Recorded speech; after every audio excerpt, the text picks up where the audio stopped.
Iran, Israel और America के युद्ध में अब चौथा देश टर्की भी शामिल होते हुए नजर आ रहा है। इस युद्ध में सबसे बड़ी धमकी अब टर्की के प्रेसिडेंट ने दे दी है। तैयब एर्दोगान का कहना है कि जिस तरीके से हम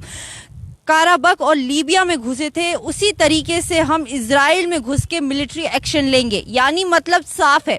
साफ तौर पे खुलेआम चेतावनी, खुली धमकी इजराइल को अब टर्की की तरफ से मिल रही है। लगातार वहां के प्रेसिडेंट एर्दोगान वहां पे उनको धमकी देते हुए नजर आ रहे हैं इजराइल को, और वो साफ तौर पे कह रहे हैं कि जिस तरीके से पहले हम लीबिया और काराबक में घुस के हमने मिलिट्री ऑपरेशंस किए हैं, उसी तरीके से हम अब इजराइल के अंदर भी करेंगे और हम कर सकते हैं।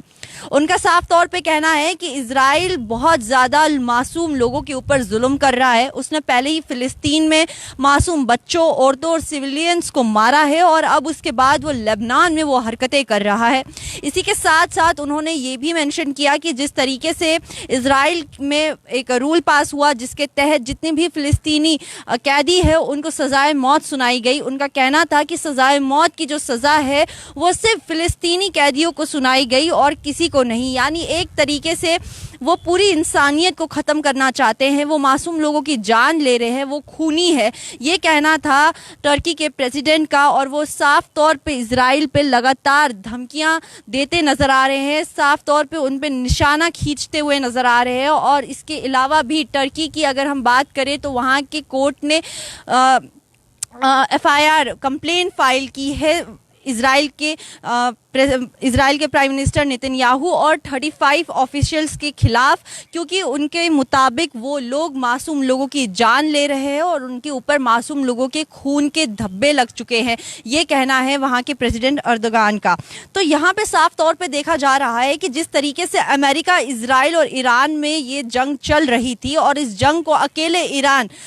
लेबनान के साथ मिलकर इजराइल और अमेरिका से लड़ रहा था, अब उसी के बीच में टर्की भी इसके अंदर उतरते हुए नजर आ रहा है। और अगर सच में टर्की भी इस जंग में उतर आता है, क्योंकि वो भी एक बहुत ज़्यादा पावरफुल नेशन है, चाहे हम मिलिट्री की बात करें, मिलिट्री इक्विपमेंट्स की बात करें या जिस लिहाज से भी डिफेंस की बात करें, तो वो बहुत अच्छी तरीके से तैयार है। और अगर वो उतर के आता है तो ईरान को एक बहुत बड़ा सपोर्ट मिल जाएगा और उसके बाद ये जंग और ज़्यादा भयानक हो सकती है। उन टर्की के प्रेसिडेंट का साफ तौर पे कहना था कि सीज़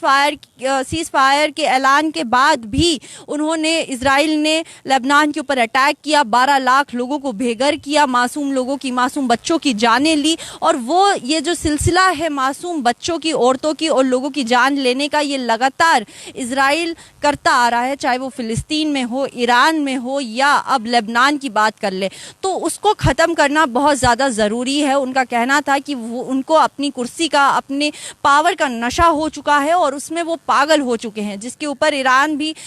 माफ़ कीजिएगा, जिसके ऊपर इजराइल भी साफ तौर पे पलटवार कर रहा है और वो लगातार अपने बयानों से पलटवार कर रहा है। उसने बड़ी बड़ी बातें बोली और बड़े बड़े स्टेटमेंट्स दिए, लेकिन यहाँ पे तस्वीरें ऐसी दिख रही हैं कि जहाँ पे ईरान, इजराइल और अमेरिका इस जंग के मैदान में उतरे हुए थे, जिसकी वजह से अगर हम गल्फ़ रीजन की बात करें तो पूरा गल्फ़ रीजन इफ़ेक्ट हुआ। सिर्फ गल्फ़ रीजन ही इफ़ेक्ट नहीं हुआ, पूरी दुनिया को इसका जो खामियाजा है वो भुगतना पड़ा। लेकिन अगर इस जंग में अब टर्की भी शामिल हो जाता है, क्योंकि जिस तरीके से स्टेटमेंट्स टर्की के प्रेसिडेंट के द्वारा आई हैं और जिस तरीके से लगातार उनकी स्टेटमेंट्स आती जा रही हैं, उससे पूरा ये लग रहा है कि वो पूरी तरीके से तैयार है और अब वो इजराइल के ऊपर हमला करना चाहते हैं। और वो बुरी तरीके से इजराइल से चिढ़ चुके हैं, क्योंकि इजराइल जो लगातार कर रहा है मासूम लोगों के साथ, बच्चों के साथ और बेगुनाहों की जान ले रहा है, और उसको रोकने वाला, टोकने वाला, अभी अगर हम इंटरनेशनल बॉडीज़ की भी बात करें तो हमने कहीं पे भी नहीं देखा, चाहे वो UN हो या कोई भी इंटरनेशनल बॉडी हो या कोई भी बड़ी कंट्री हो, किसी ने भी उस चीज़ में दखल नहीं दी। इससे पहले भी फ़िलिस्तीन और गाज़ा में मासूम बच्चे इतने सालों तक मरते आए, भूखे प्यासे रहे, औरतें, वहाँ के लोग बेघर हुए, उनके ऊपर भी कभी किसी ने कुछ नहीं बोला। और आज जब ईरान में हुआ, ईरान के के बाद अब लेबनान के अंदर इस तरीके से जो हालात इजराइल ने बनाए हैं, उसके बाद अब टर्की साफ तौर पे उन्होंने धमकी दे दी है कि जिस तरीके से हम पहले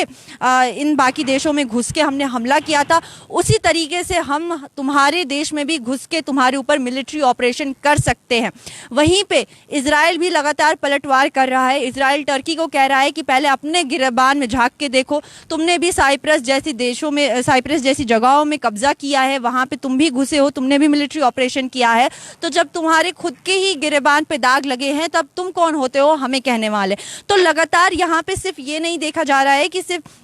आर्मी और इक्विपमेंट्स और मिलिट्री फोर्सेस से ही जंग लड़ी जा रही है, लगातार बयानबाजियों से और एक दूसरे के ऊपर इल्ज़ाम लगाने से भी ये जंग को शुरुआत दिया जा रहा है। यानी एक दूसरे के खिलाफ बयानबाजी कर कर इस जंग में एक चिंगारी में आग लगाने का भी एक तरह से बोला जा सकता है कि ये काम हो रहा है। और इस बार यहाँ पे साफ तौर पे दिख रहा है कि टर्की अब पूरी तरीके से अपना माइंड सेट कर चुका है कि वो भी अब इस जंग में शामिल हो सकता है। और अगर टर्की इस जंग में शामिल हो जाता है तो ईरान को एक बहुत बड़ा सपोर्ट मिल सकता है इजराइल और अमेरिका के खिलाफ, क्योंकि इजराइल और अमेरिका मिलकर ईरान के ऊपर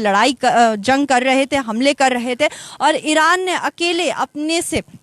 लड़कर अपनी मिलिट्री की ताकत लगाकर उनको अपने घुटनों पे झुका दिया,